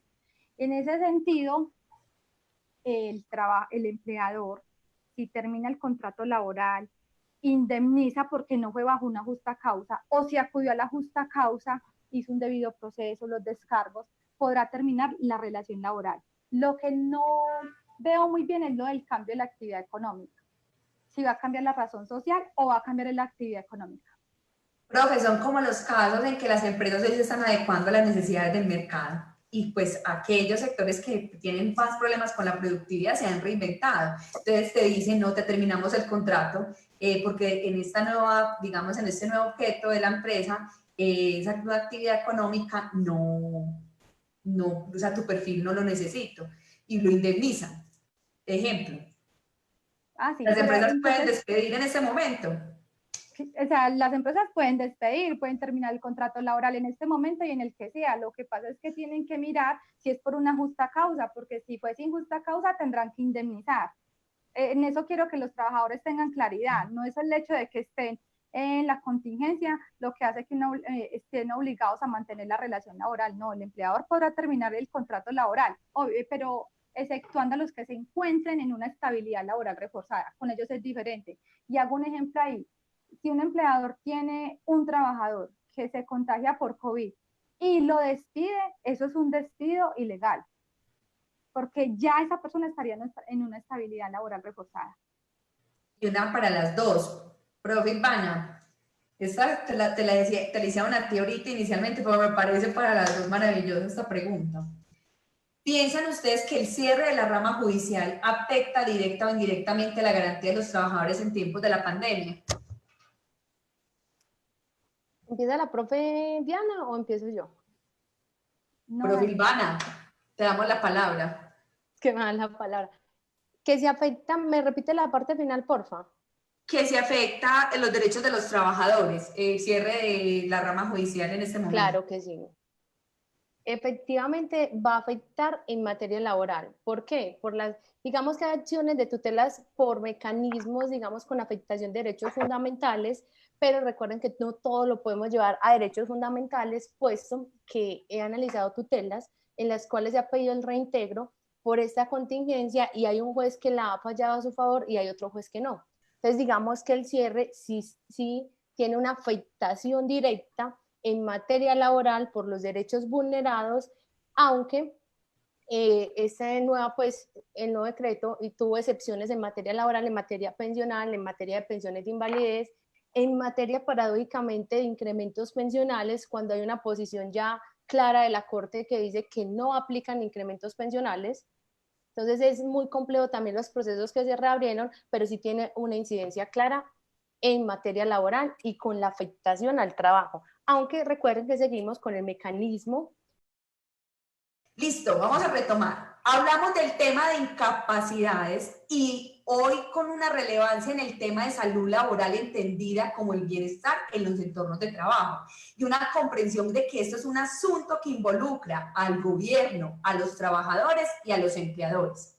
Tenemos que tener en cuenta que el concepto de incapacidad médica laboral es únicamente para los que estamos en la fuerza laboral y que este concepto se retoma de varios autores como el desequilibrio entre las capacidades funcionales y los requerimientos de un puesto de trabajo. Esa incapacidad puede ser permanente o puede también ser de carácter temporal. Hoy, digamos, realmente nos llama mucho la atención el conflicto de las incapacidades temporales y del reconocimiento de las mismas. Nosotros tenemos dos premisas aquí claras para la discusión. Cuando se trata de origen laboral, la paga la EPS y eso tiene toda una ruta de pago y la ruta de pago unos porcentajes de pago que es inferior cuando la incapacidad es de origen laboral y se paga sobre el 100%. ¿Por qué? Porque la incapacidad de origen común se paga sobre el 66.67 y también tiene una premisa, es que a partir del día 90 puede pagarse sobre el 50% siempre y cuando no sea inferior al salario mínimo legal diario. Conclusión, la incapacidad médica temporal afecta los ingresos del trabajador como tal.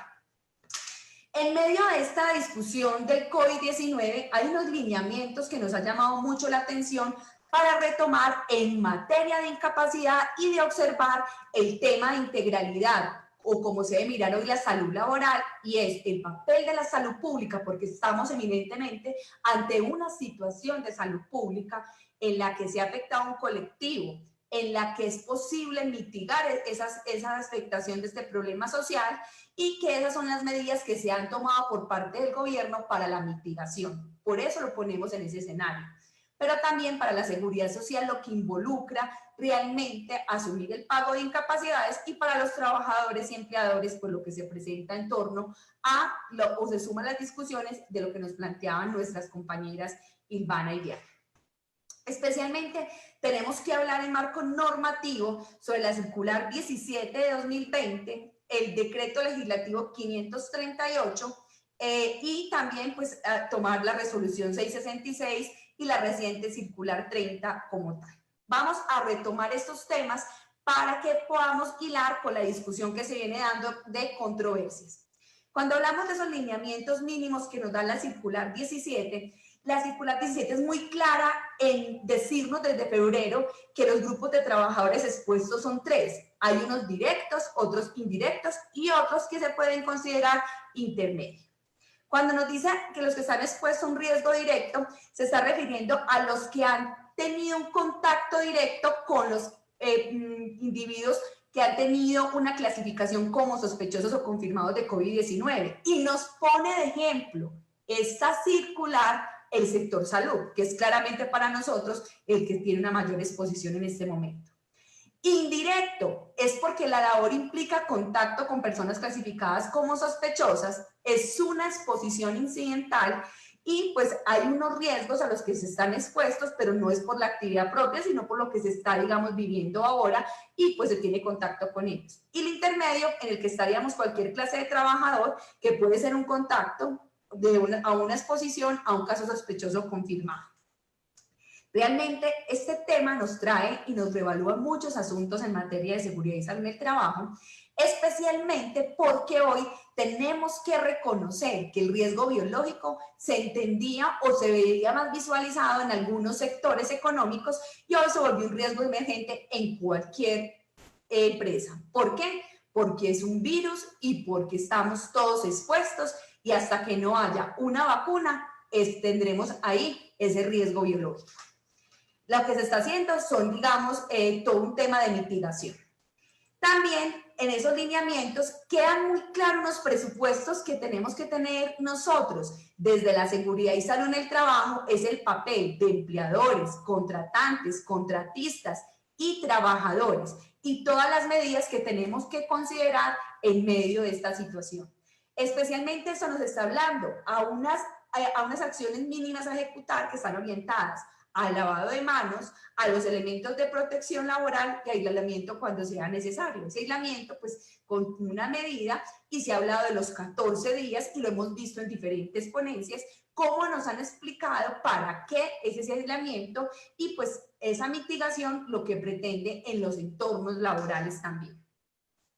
Nosotros, en otro tema que tenemos como una discusión muy importante, es para los empleadores, es qué pasa si para todos los trabajadores esto es una enfermedad laboral o si hay que mirarlo como una enfermedad de origen común.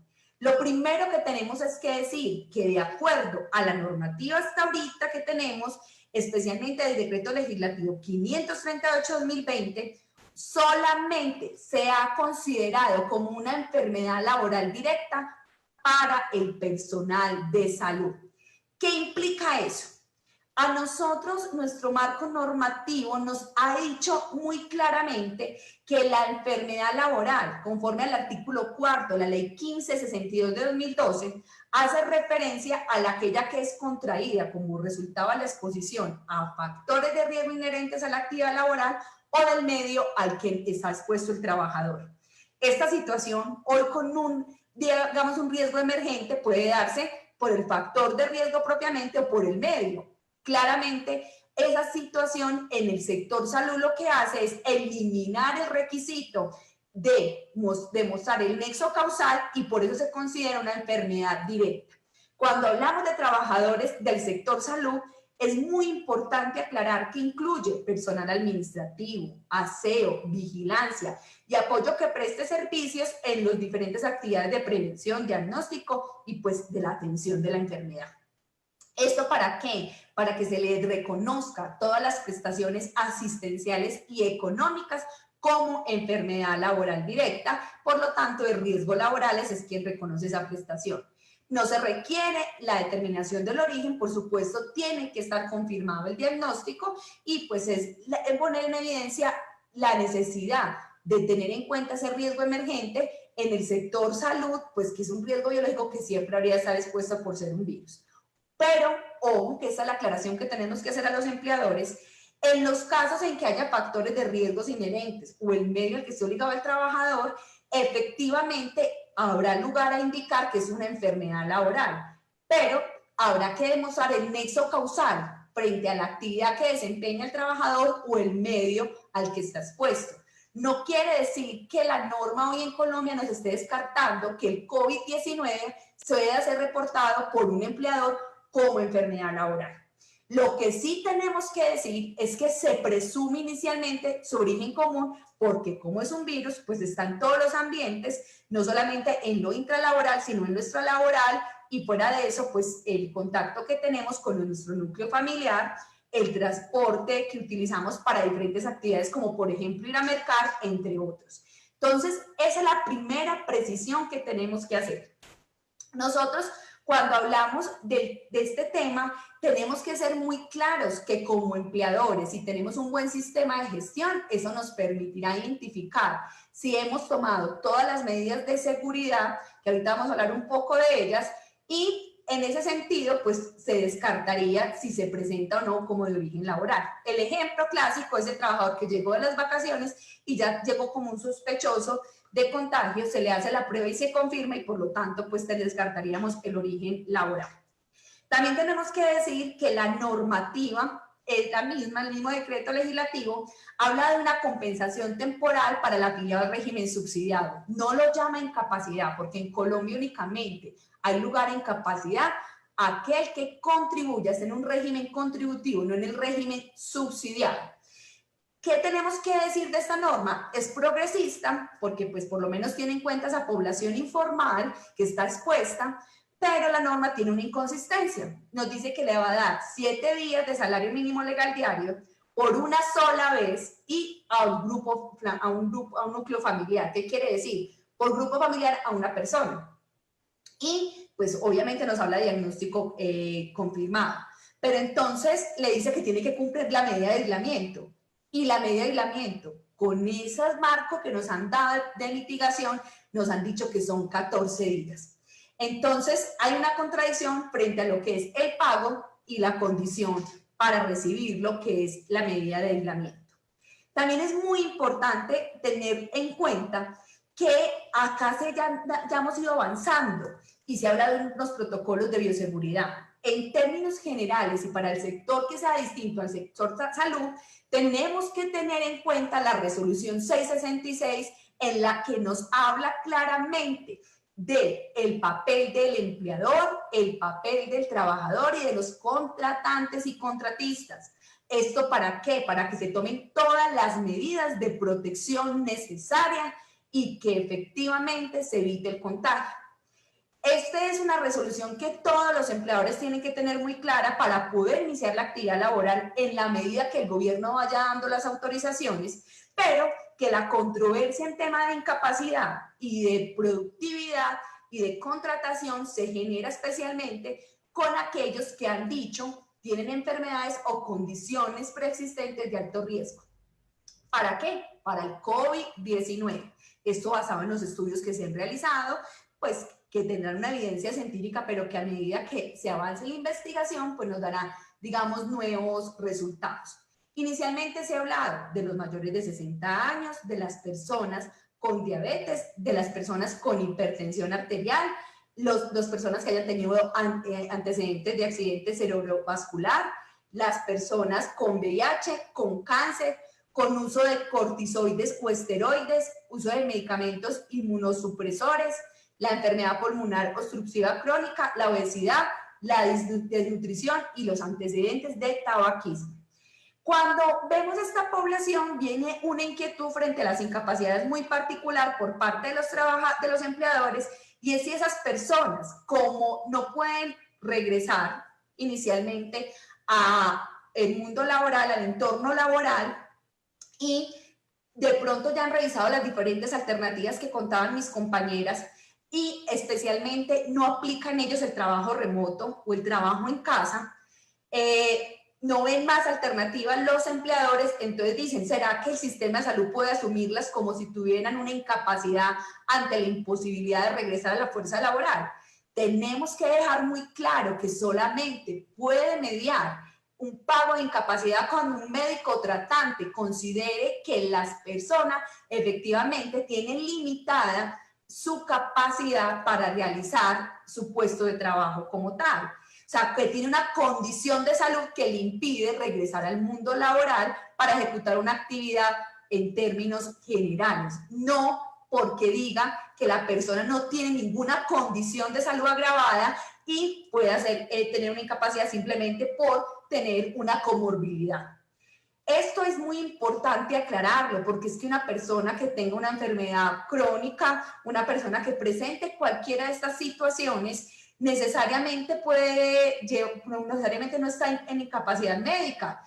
simplemente está en tratamiento y pues tendrá unos cuidados para su salud, pero ha venido desempeñando hasta antes del COVID-19 normal su actividad laboral. Y por tanto, no, un médico no puede despedir una incapacidad porque la persona, como nosotros decimos, no está afectada en su estado de salud o como comúnmente se escucha, no está enferma.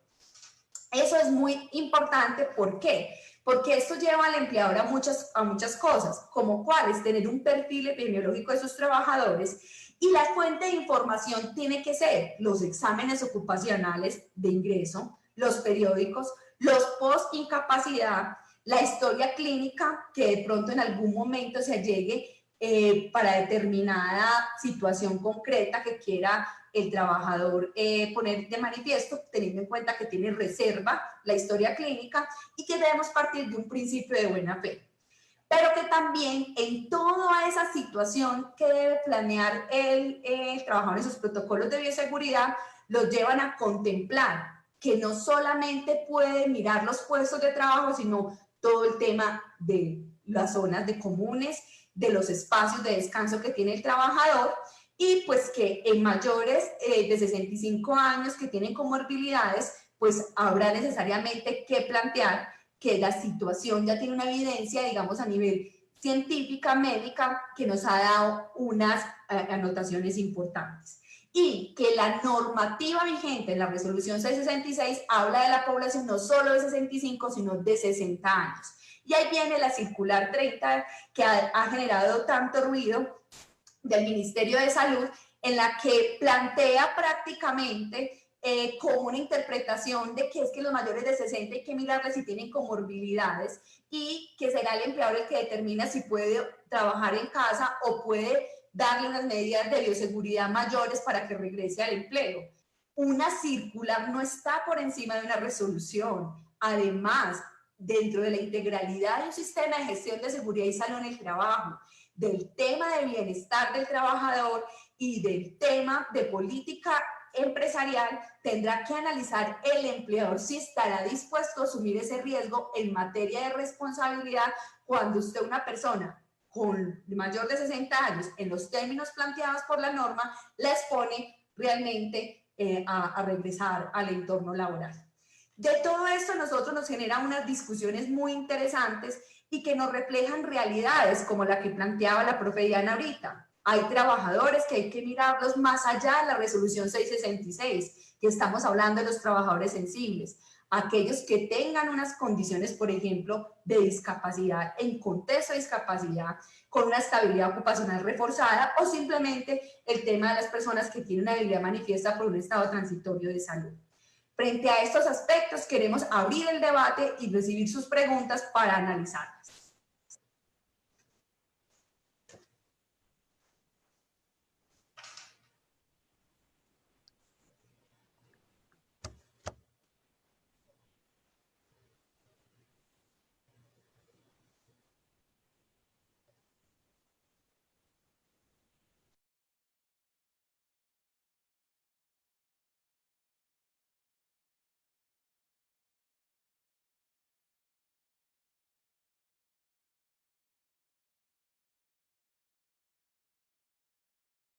Bueno, retomo unas preguntas que ahorita nos hacían relacionadas específicamente con el tema de incapacidad. Ya les voy acá a retomarlas.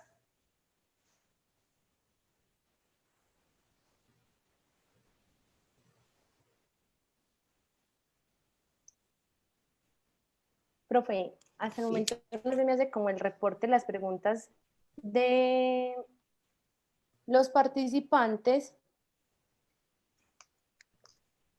pero te hago una pregunta. Sí. ¿Podemos entender esa, digamos, esta contingencia acorde a las condiciones actuales, si se puede entender como una enfermedad de origen laboral o un accidente de origen laboral? O sea, ¿cuáles serían como los elementos estructurales para que queden bien claros como ese y ese y ese, para decir cómo pueden hacer las ARLs para entenderlos o no, y también para los empleadores y que se eviten una culpa patronal futura? Cuando nosotros hemos escuchado, digamos, diferentes discusiones que se han dado en torno al accidente y a la enfermedad laboral, el accidente es un hecho imprevisto. La enfermedad tiene que ver con el factor de riesgo y el medio. Nosotros con el COVID-19 como riesgo biológico, como riesgo epidemiológico, tenemos que reconocerlo en primera instancia como un tema que hay que discutirlo desde la enfermedad laboral. ¿Por qué? Porque nosotros como empleadores o como, digamos, contratantes, porque también pueden estar expuestos a otro tipo de trabajadores, tenemos que tener en cuenta que los protocolos de bioseguridad lo que buscan es una mitigación, pero no quiere decir necesariamente que no van a haber contagios, no quiere decir necesariamente que nos vamos a ver sometidos a un tema de incapacidades médicas. No quiere decir que tengamos que tener unos protocolos que vayan más allá de la norma y que tengan en cuenta la prevención de aquellos que tengan una sintomatología y necesariamente tengan que retirarse del trabajo o no asistir al mismo para cuidar esa situación de salud.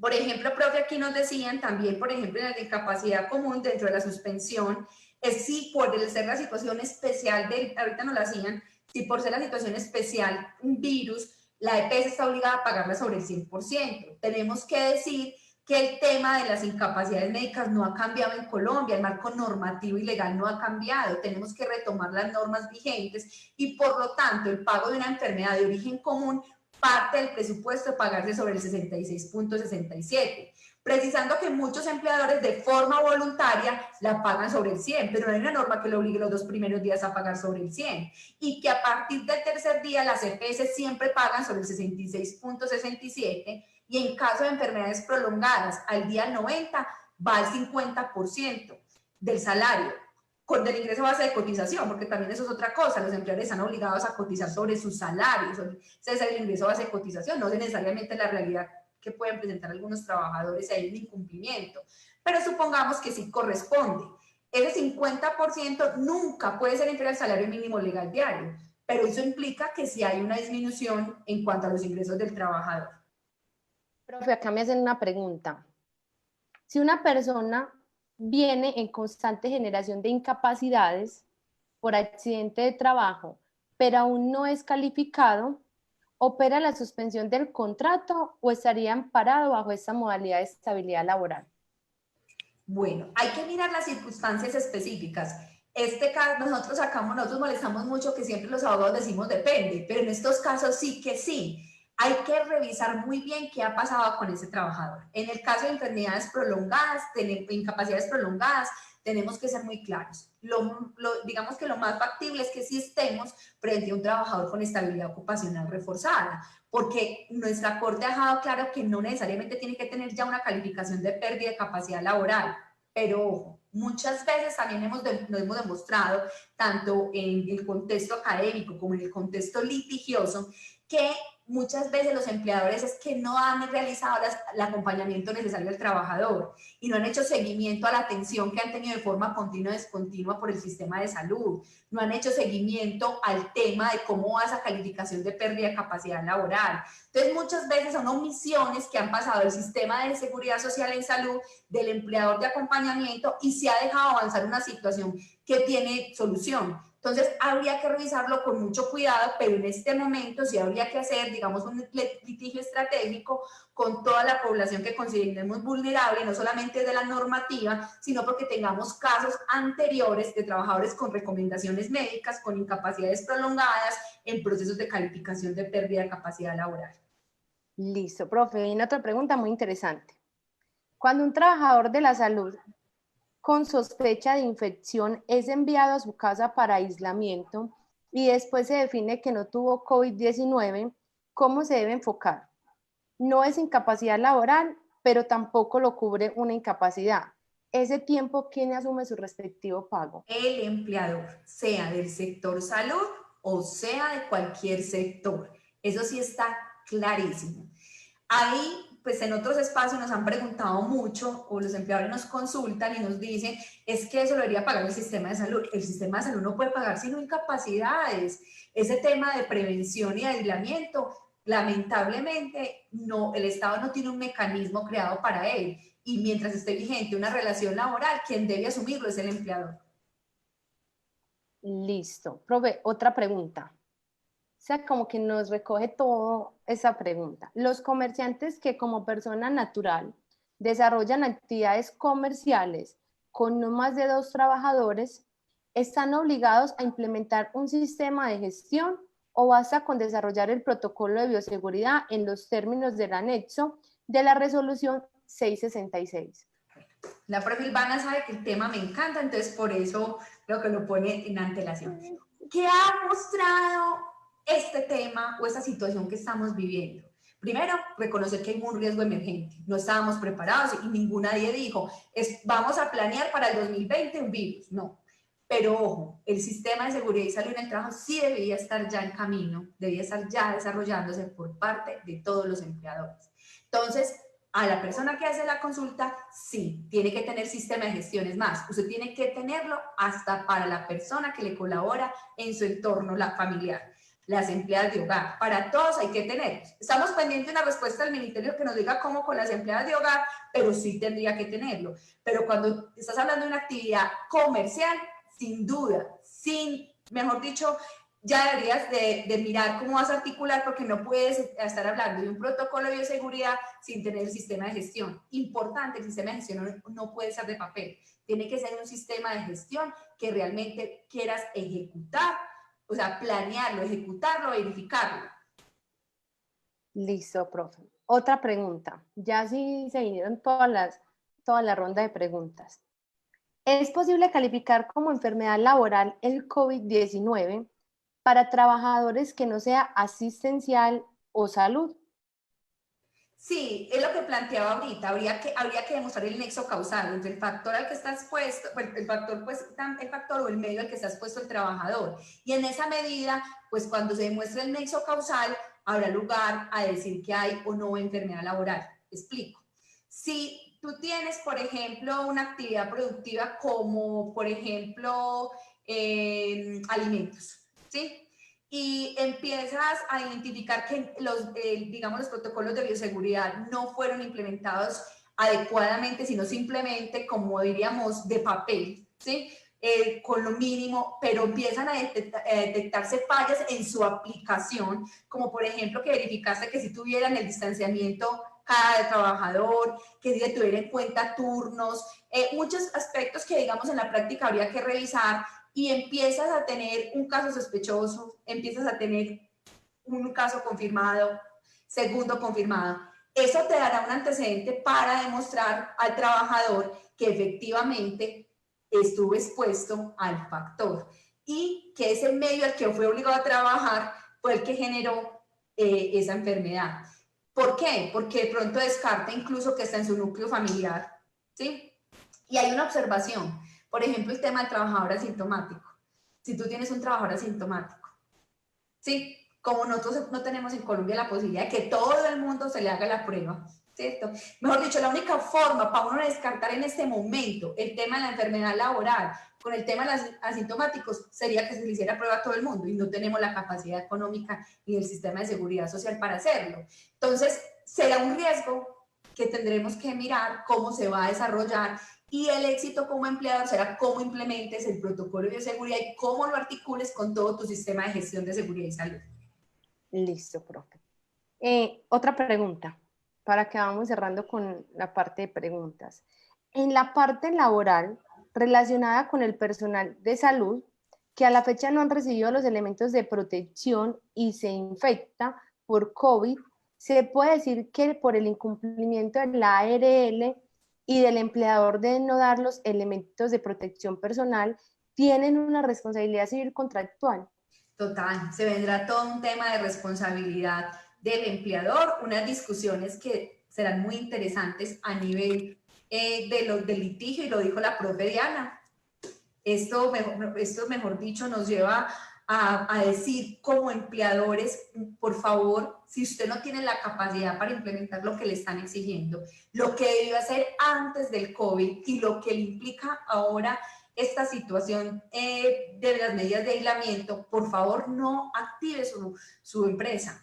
No tiene cómo cumplir ese objeto social, porque lo primero que usted tiene que garantizar es la seguridad, la salud laboral de sus trabajadores.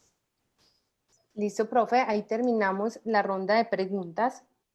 Bueno, no, pues queremos agradecerles su asistencia, haber retomado después de la interrupción y quedarse en esta parte final.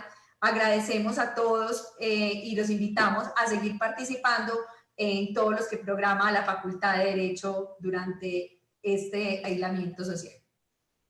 Muchas gracias a todos por acompañarnos. Ha sido un placer estar con ustedes esta tarde y poder resolver dudas, inquietudes, y sigan conectados con todos los eventos que tiene la universidad para ustedes. Feliz tarde para todos.